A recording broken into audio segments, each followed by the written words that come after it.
Hello বন্ধুরা, আমি চলে আসলাম আপনাদের মাঝে একটি ভিডিও নিয়ে। সেটা হলো লেবুর কাটার ডাল কিভাবে পোড়াবেন। সাধারণত আমরা ডালগুলো কাটার পরে ডালগুলো এক জায়গায় গচ্ছিতে করে রাখি। রাখার ক্ষেত্রে সেক্ষেত্রে ডালগুলো অনেক ফাঁকা ফাঁকা হয়ে থাকে, সেজন্য আগুন দিলে পুড়ে না। তার জন্য এগুলো লাঠি দিয়ে বাড়ানো হচ্ছে, গ্রামের ভাষায় এটাকে বাড়ানো বলে।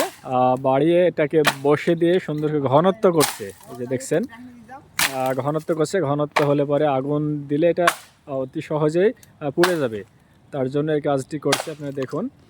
এবং এই পদ্ধতিটা আপনারা অবশ্যই শিখে রাখুন। যদি না পুড়ে সেক্ষেত্রে এভাবে আপনারা পোড়াইতে পারবেন। এই যে দেখুন কত সুন্দর আগুন জ্বলে গেছে। ডালগুলো লাঠি দিয়ে বাড়িতে এগুলো কুচি কুচি করে দিচ্ছে, চাপা পড়ছে, এখন পুড়ছে ভালো। তো বন্ধুরা অবশ্যই ভালো থাকবেন। এইভাবে কাজ করলে কাজ অতি সহজে হয়ে যাবে। ধন্যবাদ।